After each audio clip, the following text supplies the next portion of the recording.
नमस्कार दोस्तों, मैं डॉक्टर विनी जैन आप सबको हाइपरटेंशन यानी ब्लड प्रेशर के बारे में कुछ बताना चाहूँगा। आज भारत देश में तकरीबन 30% लोगों में ब्लड प्रेशर यानी हाइपरटेंशन पाया जाता है। ब्लड प्रेशर या हाइपरटेंशन हम किसे कहते हैं?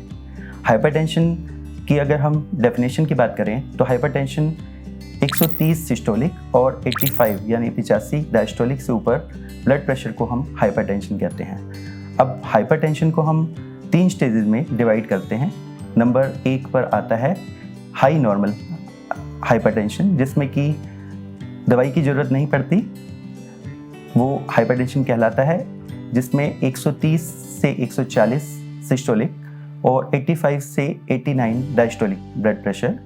फिर स्टेज 1 जिसमें कि ब्लड प्रेशर 140 से 160 और डायस्टोलिक 90 से 100, और स्टेज 2 हाइपरटेंशन जिसमें कि 160 से ऊपर सिस्टोलिक और 100 से ऊपर डायस्टोलिक, यानी कि 3 स्टेजेस में हम हाइपरटेंशन को डिवाइड करते हैं। जिसमें कि पहली स्टेज जिसमें कि हम हाई नॉर्मल कहते हैं, इसमें हम केवल अपने खान पीन से या कुछ चीज़ें जो मैं आगे आपको बताना चाहूँगा उससे हम उसे कंट्रोल कर सकते हैं।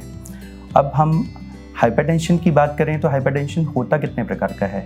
हाइपरटेंशन 2 प्रकार का होता है, जैसे कि मैंने बताया प्राइमरी हाइपरटेंशन, जो कि ज़्यादातर लोगों में जिनमें कोई विशेष कारण नहीं मौजूद होता उसे हम प्राइमरी हाइपरटेंशन कहते हैं, और सेकेंडरी हाइपरटेंशन जिसमें कोई विशेष कारण हमें मिलता है उसे सेकेंडरी हाइपरटेंशन कहते हैं। प्राइमरी हाइपरटेंशन ज़्यादातर लोगों में प्राइमरी हाइपरटेंशन ही होता है, यानी कि लगभग 95% लोगों में प्राइमरी हाइपरटेंशन ही होता है।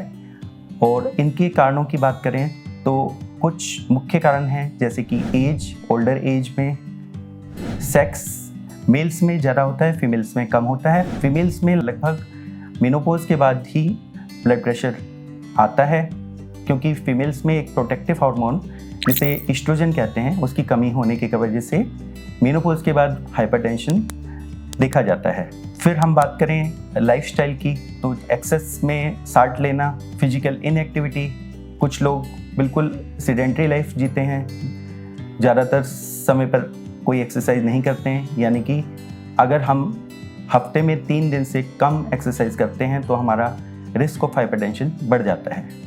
अगर हम खान पीन की बात करें, फास्ट फूड का ज़्यादा यूज़ करना, साल्ट का इंटेक बढ़ा देना, नॉन वेज का प्रयोग ज़्यादा करना, अगर हम हेल्दी डाइट यानी कि वेजिटेरियन डाइट और कम साल्ट लें तो हमारा ब्लड प्रेशर कंट्रोल हो सकता है। फिर हम बात करें तो स्मोकिंग, जो कि काफ़ी बड़ा रिस्क फैक्टर है, स्मोकिंग है या टोबैको चोइंग है, तंबाकू जो लोग चबाते हैं उनमें ब्लड प्रेशर होने की संभावना बढ़ जाती है।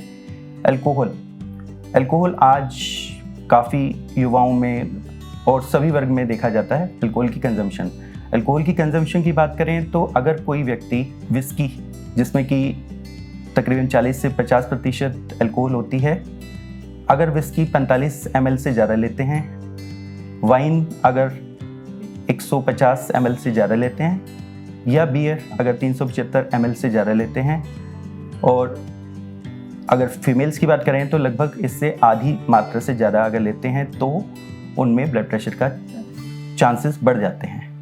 अगर हम फैमिली हिस्ट्री की बात करें तो अगर किसी मरीज़ के माता पिता दोनों ही ब्लड प्रेशर के मरीज हैं तो उनमें 50% चांसेस हो जाते हैं ब्लड प्रेशर होने के, और अगर एक माता या पिता ब्लड प्रेशर से ग्रसित है तो उनमें 25% चांसेस ब्लड प्रेशर के हो जाते हैं। तो ये रही हमारी प्राइमरी हाइपरटेंशन, जिसमें कुछ कारण जो हो सकते हैं। सेकेंडरी हाइपरटेंशन की बात करें तो उनमें कुछ विशेष कारण होते हैं जिसकी वजह से ब्लड प्रेशर बढ़ जाता है, जैसे कि chronic kidney disease, adrenal disease जिसमें कुशिंग डिसीज़, कॉन्स डिसीज़, फियोक्रोमसाइटोमा, और इसके अलावा कोएक्टेशन ऑफ आयोटा, जिसमें आयोटा जो है वो उसका पाथवे थोड़ा संकरा हो जाता है, जिसे कोएक्टेशन ऑफ आयोटा कहते हैं, और डायबिटीज़, थायराइड डिसीज़, हाइपरपैराथायरॉयड डिसीज़, और इसके अलावा कुछ दवाइयाँ जैसे कि बर्थ पिल्स, नेसेट्स यानी कुछ पेन किलर्स, और कुछ सर्दी जुकाम की दवाइयाँ। ये कुछ कारण सेकेंडरी हाइपरटेंशन के होते हैं। अब ब्लड प्रेशर के लक्षण क्या होते हैं, यानी हाइपरटेंशन के लक्षण की बात करें तो ज़्यादातर हाइपरटेंशन के लक्षण होते ही नहीं, यानी कि साइलेंट डिसीज़ है। पेशेंट्स को जब इसके लक्षण पता लगते हैं तो काफ़ी देर हो चुकी होती है, क्योंकि ब्लड प्रेशर के लक्षण तभी आते हैं जब ब्लड प्रेशर 200 सिस्टोलिक और 100 डायस्टोलिक के ऊपर जाता है, और तब तक काफ़ी देर हो चुकी होती है। तो अगर हमने ब्लड प्रेशर को पकड़ना है और जल्दी उसका निदान करना है तो डॉक्टर से समय समय पर मिलते रहना चाहिए और डॉक्टर की बताई हुई चीज़ों पर अमल करना चाहिए। कुछ टेस्ट जो डॉक्टर एडवाइस करते हैं उनमें आपका हीमोग्लोबिन, आपका ब्लड शुगर, आपके लिपिड्स, कोलेस्ट्रॉल और आपके कैल्शियम लेवल, आपके थायराइड स्टेटस, आपके पोटेशियम लेवल, ये सब कुछ टेस्ट जिनमें हम आपके सेकेंडरी या प्राइमरी हाइपरटेंशन के बारे में कुछ अंदाज़ा लगा सकते हैं। ओबेसिटी ब्लड प्रेशर होने का एक बहुत ही इम्पोर्टेंट कारण है। ओबेसिटी को अगर हम अपनी भाषा में बोलें तो हम BMI में उसे मेज़र करते हैं। अगर किसी का BMI 25 से ज़्यादा है तो उसे ब्लड प्रेशर होने की संभावना बढ़ जाती है। अगर हम कॉमन लैंग्वेज में या कॉमन जगह पर इसे इस्तेमाल करें तो हम ये कहें कि सेंट्रल ओबेसिटी, यानी सेंट्रल ओबेसिटी कहने का मतलब अगर किसी की वेस्ट सर्कमफ्रेंस, कोई मेल पर्सन है उसकी वेस्ट सर्कमफ्रेंस 90 से ज़्यादा, 90 सेंटीमीटर से ज़्यादा, और फीमेल्स में अगर 80 सेंटीमीटर से ज़्यादा है तो उसे ब्लड प्रेशर होने की संभावना बढ़ जाती है। और अगर वेट की बात करें, अगर हम केवल वेट अगर हम 10% से ज़्यादा कम कर सकें तो ब्लड प्रेशर की समस्या हमारी हमेशा के लिए ख़त्म भी हो सकती है।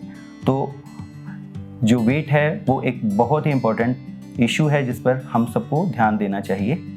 ब्लड प्रेशर के दुष्परिणामों की बात करें तो ब्लड प्रेशर कई तरीके से हमारे शरीर को डैमेज करता है, जिसमें मुख्यतः हमारी ब्लड वेसल्स, जिसमें एथेरोस्क्लेरोसिस होने के चांसेस बढ़ जाते हैं। एथेरोस्क्लेरोसिस यह डिसीज़ हमारी ब्लड वेसल्स में एक्सेसिव फैट जमा होने की वजह से समय से पहले क्लॉट हो जाना, और क्लॉट की वजह से आगे कुछ हमें परेशानियों का कारण बन जाती हैं, जैसे कि ब्रेन अटैक होना, हमारे हार्ट अटैक होना, सांस फूलना, हार्ट की इफ़ेक्टिवनेस कम हो जाना, हमारे दिमाग में सोचने की, समझने की शक्ति कम हो जाना यानी डिमेंशिया होना, हमारे बोन्स भी इसमें वीक हो जाते हैं क्योंकि ब्लड प्रेशर के मरीज़ में कैल्शियम का लॉस बढ़ जाता है, जिसकी वजह से हमारी बोन्स कमज़ोर हो जाती हैं, जिसे ऑस्टियोपोरोसिस कहते हैं। और इसमें कुछ केसेस में हमें सेक्सुअल डिसफंक्शन मेल्स और फीमेल्स दोनों में ही मिलता है। इसके अलावा हमारी किडनी काफ़ी ज़्यादा ब्लड प्रेशर की वजह से अफेक्ट होती है, जिससे हमें क्रोनिक किडनी डिसीज़ की समस्या का सामना करना पड़ सकता है। तो ब्लड प्रेशर को हमें बिल्कुल भी हल्के में नहीं लेना है। ट्रीटमेंट की अगर हम बात करें तो ट्रीटमेंट हमें हमेशा डॉक्टर के द्वारा बताई गई दवाइयों का समय पर सेवन करना है, और ये बात हमेशा ध्यान रखें, ब्लड प्रेशर को हम कंट्रोल कर सकते हैं और उसको हम जड़ से ठीक नहीं कर सकते, केवल एक परिस्थिति में जब हम अपना वेट कंट्रोल कर सकें। तो हमें खान पीन का अवश्य ध्यान रखना है। वेजिटेरियन डाइट, ज़्यादा अमाउंट में हमें सब्जियां, फ्रूट्स लेने हैं, नमक कम लेना है। एक्सरसाइज की बात करें तो 45 मिनट रोज़ हमें ब्रिस्क वॉकिंग या साइकिलिंग करनी है, तकरीबन हफ्ते में 6 दिन। और स्मोकिंग से बिल्कुल दूर रहना है। अल्कोहल की सीमित मात्रा में प्रयोग करना है, जैसे मैंने आपको बताया, और भरपूर नींद लेना है। और आखिरी में मैं आप सबसे ये कहना चाहूँगा कि आज हमने ब्लड प्रेशर या हाइपरटेंशन के बारे में बात की। अगली वीडियो में हम एक नई जानकारी के साथ फिर मिलेंगे। तब तक के लिए धन्यवाद।